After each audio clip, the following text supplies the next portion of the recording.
శ్రోతలకు నమస్కారం. ఈ మా ఆనంద జీవితం అను కార్యక్రమంనకు స్వాగతం. ఈరోజు మనకు వాక్యం అందించువారు సహోదరుడు జోసెఫ్ నందిగాల. ఆనంద జీవితము ఫీబా శ్రోతలకు ప్రభువైన యేసుక్రీస్తు నామమున హృదయపూర్వక శుభములు తెలియజేస్తూ ఉన్నాము. మీరందరూ కూడా ప్రభు యొక్క మహాకృపను బట్టి క్షేమముగాను సంతోషముగాను ఉన్నారు అని మిమ్ములను బట్టి దేవుని స్తుతిస్తూ ఉన్నాము. మీ కొరకు ప్రార్థన చేస్తూ ఉన్నాము. మనము బైబిల్ గ్రంథము నుండి యేసుక్రీస్తు ప్రభువారు తను తాను ఏ విధంగా పరిచయం చేసుకున్నాడు, తన గురించి ఏ ఏ విషయాలు చెప్పాడు అనేది మనము యోహాను సువార్త నుండి ధ్యానం చేస్తూ ఉన్నాము. యోహాను సువార్త మొదటి అధ్యాయంలో యోహాను గారు యేసుక్రీస్తు ప్రభువారు గురించి ఏమి చెప్పాడు అని మనం ఆలోచన చేశాము. అదే సమయంలో యేసుక్రీస్తు ప్రభువారు తన్ను తాను ఏ విధంగా వారికి వివరించాడు అనేది కూడా మనము వరుసగా ధ్యానం చేస్తూ ఉన్నాం. అంటే యేసుక్రీస్తు ప్రభువారు తన గురించి తాను చెప్పినటువంటి విషయాలను మనము ధ్యానం చేస్తూ ఉన్నాము. అందులో ఒకటి, నేను లోకమునకు వెలుగును అన్నాడు. జీవాహారమును నేనే అన్నాడు.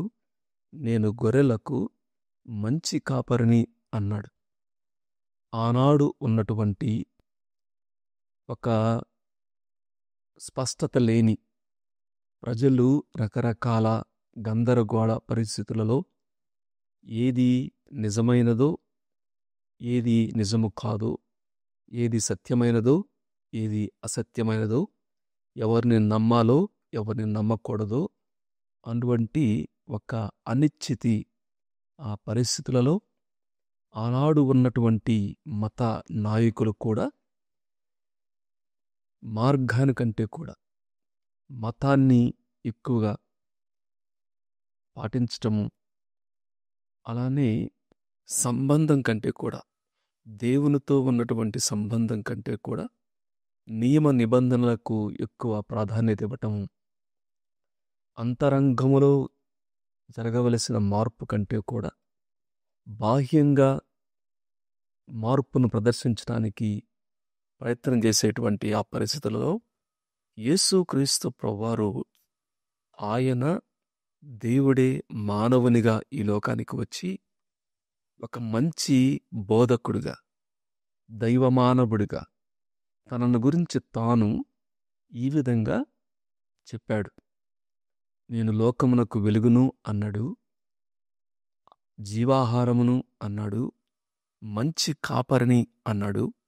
మరొక శ్రేష్టమైనటువంటి సాదృశ్యాన్ని ఆయన బోధించాడు. అది యోహాను సువార్త 10వ అధ్యాయము 1-2 వచనాలు, 7, 8, 9 వచనాలు మనం చదువుదాం. యోహాను సువార్త 10వ అధ్యాయము 1-2 వచనాలు, 7-9 వరకు. గొర్రెల దొడ్డిలో ద్వారమున ప్రవేశింపక వేరొక మార్గమున ఎక్కువాడు దొంగయు దోచుకొనువాడునై ఉన్నాడు. ద్వారమున ప్రవేశించువాడు గొర్రెల కాపరి. 7వ వచనము, కాబట్టి యేసు మరలా వారితో ఇట్లనెను, గొర్రెల పోవు ద్వారమును నేనే. నాకు ముందు వచ్చిన వారందరూ దొంగలను దోచుకుని వారినై ఉన్నారు. గొర్రెలు వారి స్వరము వినలేదు. నేనే ద్వారమును. నా ద్వారా ఎవడైనా లోపల ప్రవేశించిన ఎడల వాడు రక్షింపబడిన వాడై లోపలికి పోవచ్చు, బయటికి వచ్చుచు మేత మేయుచు ఉన్నను. 10వ వచనము, దొంగ దొంగతనమును, హత్యను, నాశనమును చేయుటకు వచ్చును గాని మరి దేనికిని రాడు. గొర్రెలకు జీవము కలుగుటకును అది సమృద్ధిగా కలుగుటకును నేను వచ్చితినని మీతో నిశ్చయముగా చెప్పుచున్నాను. చదవబడిన వాక్యాన్ని దేవుడు దీవించి ఆస్వాదించునుగాక. ఇక్కడ యేసుక్రీస్తు ప్రభువారు తాను ఎవరో చెప్పాడు, తాను ఎందుకు వచ్చాడో చెప్పాడు. 7వ వచనములో, అలానే 9వ వచనములో గొర్రెల పోవు ద్వారమును నేనే అన్నాడు. 9వ వచనములో నేనే ద్వారమును అన్నాడు. ఇక్కడ సాదృశ్య రూపముగా అని 6వ వచనంలో ఉంది. ఈ సాదృశ్యము యేసు వారితో చెప్పాను అనేటువంటి మాట అక్కడ మనకు కనబడుతుంది. సాదృశ్యము అంటే ఫిగర్ ఆఫ్ స్పీచ్ అంటాం.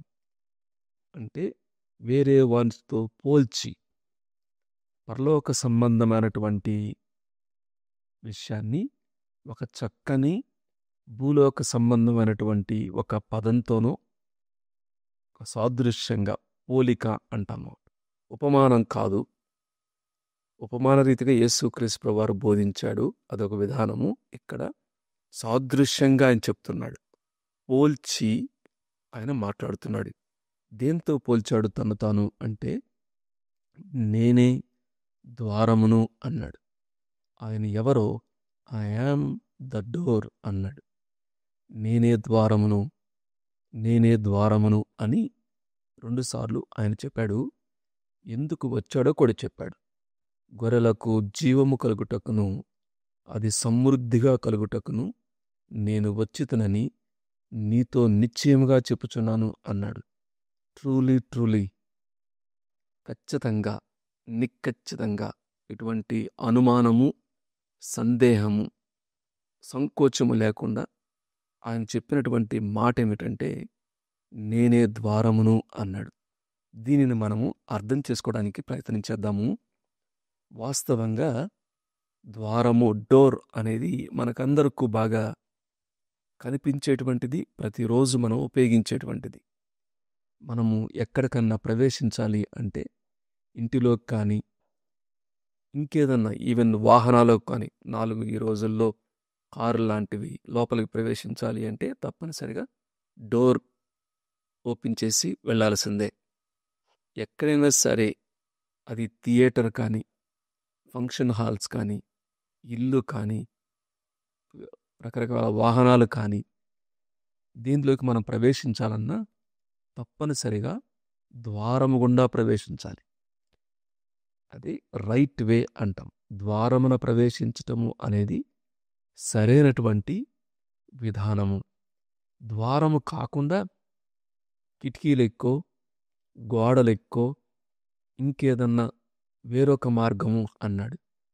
అంటే సరైనటువంటి విధానము, నైతికటువంటి విధానము, నియమించబడినటువంటి విధానము ఏదైతే ఉందో ద్వారము, ఆ డోర్లో కాకుండా వేరొక మార్గమున ప్రవేశించడానికి ప్రయత్నం చేస్తే వాడు దొంగ, దోచుకునివాడు అనేటువంటి మాట యేసుక్రీస్తు ప్రభువారు ఉపయోగించాడు.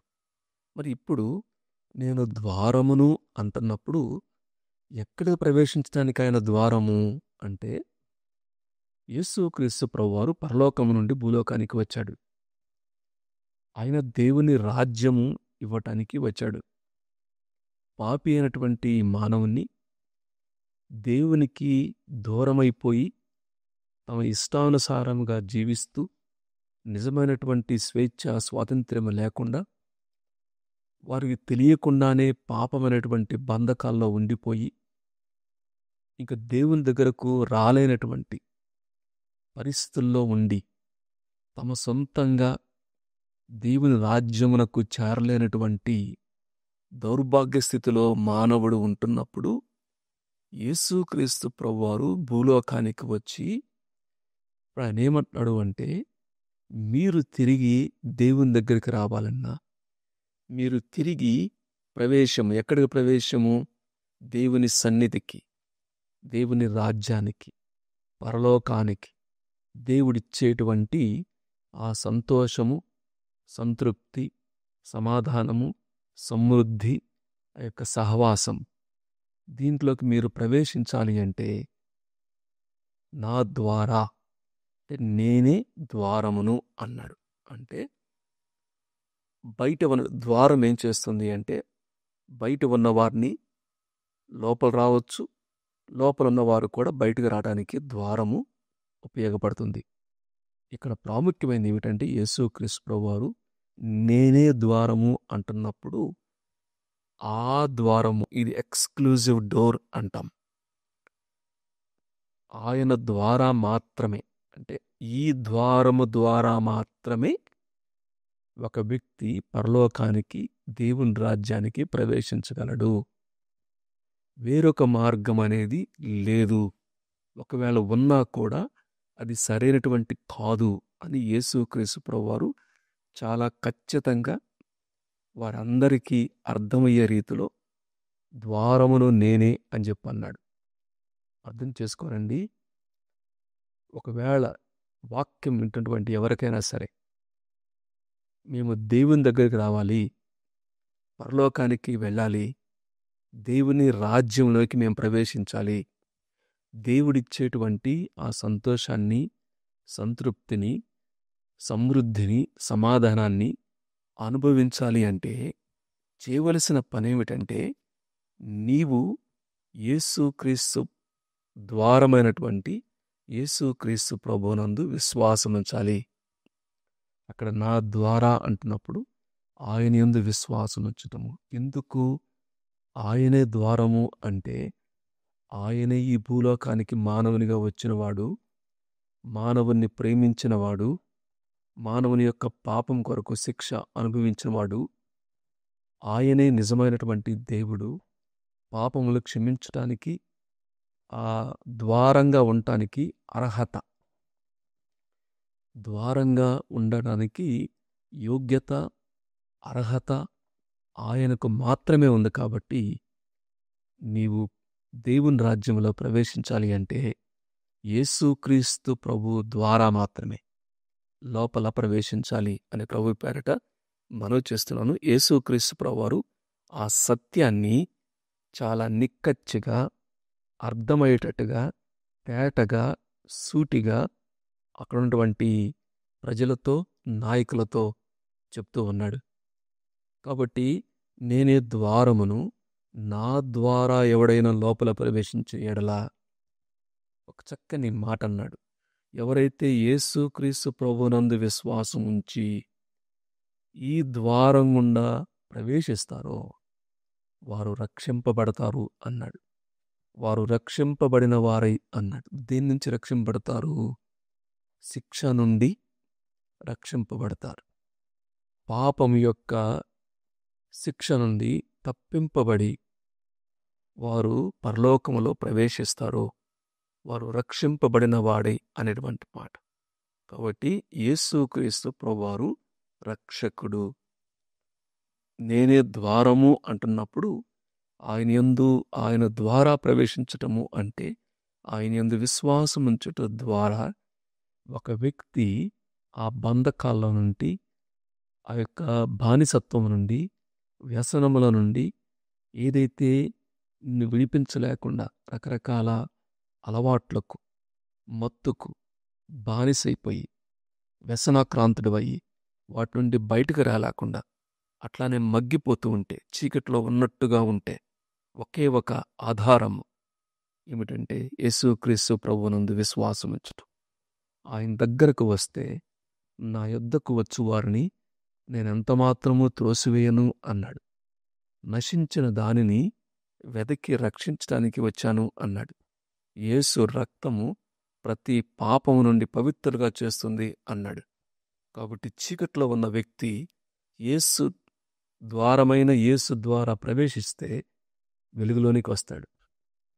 మరణాఛాయలో ఉన్నటువంటి వ్యక్తి యేసు ద్వారమైనటువంటి యేసుక్రీస్తు ప్రభు ద్వారా ప్రవేశిస్తే ఆయన జీవంలోనికి వస్తాడు.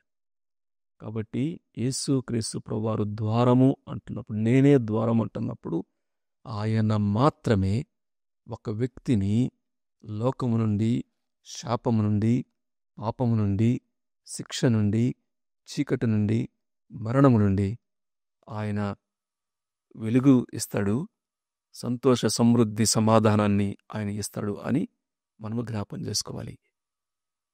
అయితే వేరొక మార్గము అన్నాడు. వేరొక మార్గం అంటే ఏంటిది? మానవులు రకరకాల ప్రయత్నాలు, మతమా, మత సంబంధమైనటువంటి క్రియల, మంచి పనుల, ఆచారాల, సాంప్రదాయాల, లేకపోతే స్వనీత, ఇంకేదైనా ఒక మంచి ట్రస్ట్ లాంటిలో ఏవైతే ఉన్నవో ఈ కమిటీలు రకరకాల వాటిలో సభ్యులుగా ఉండటమా, లేకపోతే క్రైస్తవ భాష నేర్చుకోవటమా, క్రైస్తవ పేర్లు కానీ, భాష కానీ, ఆచార వ్యవహారాలు కానీ ఏవి కూడా, ఈ మార్గాలు ఏవి కూడా ఒక వ్యక్తిని రక్షించలేవు, ఒక వ్యక్తిని పరలోకానికి చేర్చలేవు అనే విషయాన్ని చెప్తూ ఉన్నాడు. వేరొక మార్గమున ప్రవేశించటం వలన, దాని వలన నీవు నష్టమే తప్పక నీకు లాభం లేదు అనేటువంటి మాట యేసుక్రీస్తు ప్రభువారు చెప్తున్నారు. కాబట్టి మొట్టమొదటిది, నేనే ద్వారమును అంటున్నప్పుడు పరలోకానికి, దేవుని దగ్గరకు చేర్చేవాడు యేసుక్రీస్తు ప్రభువారు మాత్రమే అనేది మొట్టమొదటిది అర్థం చేసుకోవాలి.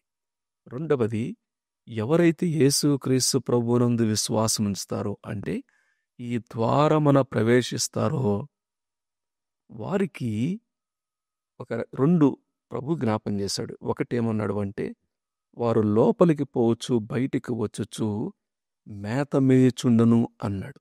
మేత మేయుచుండును అంటే వారికి సేఫ్టీ అండ్ ప్రొవిజన్ అంటాం. అంటే వారు స్వేచ్ఛగా, ఇంకా ఏ భయము లేకుండా, ఏ భీతి లేకుండా వారు అనుదినము లోపలికి పోవచ్చు, బయటికి వచ్చు. అంటే అనుదిన కార్యక్రమాలు, అనుదిన సంబంధమైనటువంటి విషయాలను జ్ఞాపం చేస్తుంటుంది. ఈ అనుదిన జీవితంలో వారికి దేవుడు తోడుగా ఉంటాడు. వారికి కావలసిన దాన్ని దేవుడు సమకూర్చుతాడు. మేత అన్నాడు కదా, పచ్చిక బయలలో ఆయన నడిపిస్తాడు అన్నాడు. గాఢాంధకారపు లోయల్లోనే సంచరించినను నేను భయపడను అన్నాడు. నీ దుడ్డు కర్రయు నీ దండమును నాకు కాపాడుతాయి, తోడుగా ఉంటుంది అంటాడు. కాబట్టి ఇక్కడ ఈ లోపలికి పోవచ్చు, బయటికి వచ్చుచు మేత మేయుచుండును అనేటువంటి మాట, వారు ఎవరైతే యేసుక్రీస్తు ప్రభువునందు విశ్వాసముంచి ఆ పాప క్షమాపణ కలిగి పరలోక పౌరులుగా ఈ భూలోకంలో జీవిస్తున్నారో, దేవుడు వారికి తోడుగా ఉంటాడు. వారి జీవితము అనుదినము కూడా వారిని భద్రపరుస్తాడు, వారిని కాపాడుతాడు, వారికి కావలసినవి కూడా ఆయన సమకూరుస్తాడు అనేటువంటి ఒక భరోసా, ఒక ధైర్యం, ఒక రకమైనటువంటి ఒక చక్కని వాగ్దానంతో కూడినటువంటి మాట ఆయన చెప్తూ ఉన్నాడు. ఇంకా వారు దేనికి భయపడాల్సిన పని లేదు, దిగులు పడాల్సిన పని లేదు. ఈ యొక్క శత్రువు వచ్చి వారిని దోచుకుంటాడనేటువంటి ఆందోళన అవసరం లేదు, చింతపడాల్సిన పని లేదు, ఇంకెక్కువ భారాలు మోయాల్సినటువంటి అవసరం లేదు. వారు చాలా తేలికగా, వారు చాలా సంతోషంగా లోపలికి పోవచ్చు, బయటకు వస్తూ, అంటే తమ అనుదిన జీవితంలో చాలా వారికి కావాల్సినటువంటి భద్రత, వారికి కావాల్సినటువంటి ఆ యొక్క ప్రొవిజన్ ఏదైతే ఉందో అది ఆయన చేస్తాడు అనేది చెప్తాడు. అదే సమయంలో ఇంకొక మేలేమన్నాడు అంటే 10వ వచనంలో సమృద్ధి అయిన జీవము అన్నాడు. గొర్రెలకు జీవం ఇచ్చుటకును అది సమృద్ధిగా ఇచ్చుటకును అన్నాడు. శ్రేష్టమైన మాట. దేవుడు తన యొక్క ఆయన సమృద్ధి గలవాడు. ఎవరైతే ఆయన యందు విశ్వాసం ఉంచుతారో వారికి సమృద్ధి అయినటువంటి జీవాన్ని ఇస్తాడు అనేటువంటిది. ఈ సమృద్ధి అయినటువంటి జీవం ద్వారా వారు అనుదినము ఫలవంతమైనటువంటి జీవితాన్ని వారు జీవిస్తారు అనేటువంటి మాట ఆ తర్వాత 15వ అధ్యాయంలో యేసుక్రీస్తు ప్రభువారు చెప్తాడు. నా యందు నిలిచి ఉండండి, నా యందు మీరును, మీ యందు నా మాట నిలిచి ఉండేలా మీకు ఏది ఇష్టమో అడగండి, అది మీకు ఇస్తాను అని చెప్పి అన్నాడు. నా యందు ఉండటం వలన మీరు బహుగా ఫలిస్తారు అన్నాడు. అంటే ఈ సమృద్ధి అనేది ఆ అంతరంగంలో దేవుడు సమృద్ధినిస్తాడు, బాహ్యంగా చక్కని ఫలాలు ఫలిస్తారు అని మనం జ్ఞాపం చేసుకోవాలి. కాబట్టి ఒకటి, యేసుక్రీస్తు ప్రభువారు తన్ను తాను నేనే ద్వారమును అంటున్నప్పుడు ఆయన ద్వారా తప్ప ఇంకా వేరే మార్గము లేదు అని చాలా స్పష్టంగా ఆయన చెప్తూ ఉన్నాడు. వేరే ద్వారము లేదు ఒకటి. రెండవది, ఎవరైతే లోపల ప్రవేశించాలి అనే ఆశ కలిగి ఉంటారో వారు యేసుక్రీస్తు ప్రభువునందు విశ్వాసం ఉంచాలి. విశ్వాసం ఉంచిన వారికి ఉన్నటువంటి దేవుడిచ్చేటువంటి మాట ఏమిటంటే, ఒకటి, చక్కగా ఏ భయము లేకుండా అనుదిన జీవితాన్ని కొనసాగిస్తూ ఆయన కాపాడుతాడు, ఆయన భద్రపరుస్తాడు, ఆయన పోషిస్తాడు, ఆయన సంరక్షిస్తాడు. రక్షించడం మాత్రమే కాదు, ఆయన సంరక్షిస్తాడు అనేటువంటి ధైర్యంతో ఉండాలి. రెండవది, ఆయన సమృద్ధి జీవాన్ని ఇస్తాడు అనే మాట జ్ఞాపం చేశాడు. అదే సమయంలో గొర్రెలైనా ఆ ద్వారం గుండా వెళ్లాల్సిందే, గొర్రెల కాపరైనా ఆ ద్వారం గుండా వెళ్లాల్సిందే. సాధారణంగా బైబిల్ గ్రంథంలో కాపర్లను, నాయకులను, ఎవరైతే దేవుని ప్రజలను నడిపిస్తారో వారిని కాపర్లు అన్నారు. వారు కూడా ఏమన్నాడు అంటే, నాకు ముందుగా వచ్చిన వారు దొంగలను దోచుకుని వారు అయి ఉన్నాడు అన్నాడు. కాబట్టి కాపర్లైనప్పటికీ కూడా యేసుక్రీస్తు ప్రభువునందు విశ్వాసం ఉంచాల్సిందే. వారు ఆయన స్వరము వింటూ ఆయన పిలుపు ద్వారా తన ప్రజలను నడిపించాలి అనేటువంటి సత్యాన్ని యేసుక్రీస్తు ప్రభు వారు 7వ వచనం చెప్తున్నాడు. కాబట్టి యేసు మరలా వారి తెట్లనను, గొర్రెల పోవు ద్వారమును నేనే, నాకు ముందుగా వచ్చిన వారు దొంగలను దోచుకుని వారినై ఉన్నారు, గొర్రెలు వారి స్వరము వినలేదు అనేటువంటి మాట అంటే ఎవరైతే నడిపించేవారున్నారో వారు కూడా నా ద్వారమునే, ద్వారమయున్న నా ద్వారే వారు లోపలికి రావాలి, నా స్వరము వినాలి, నా ప్రజలను నడిపించాలి అనేటువంటి భావనతో యేసుక్రీస్తు వారు చెప్తున్నట్టుగా చూస్తాం. గొర్రెలకైనా ద్వారము ఆయనే, ఎవరైతే నడిపించాలని ఆశ కలిగి ఉంటారో వారికి కూడా ద్వారము ఆయనే అనేటువంటి మాట ఉంటుంది. ప్రియులారా, యేసుక్రీస్తు వారు చక్కని పోలిక ఆనాడు ఉన్నటువంటి మత నాయకులతను తనతో పోలుస్తూ వారు ఏ విధంగా ప్రజలను దోచుకుంటూ ఉన్నారు, వారు ప్రాణం తీసేవారుగా ఉన్నారు. కానీ యేసుక్రీస్తు ప్రభువు వారు ప్రాణాన్ని ఇచ్చాడు. వారు నాశనం చేసేవారు, ఆయన రక్షించేవాడుగా ఉన్నాడు.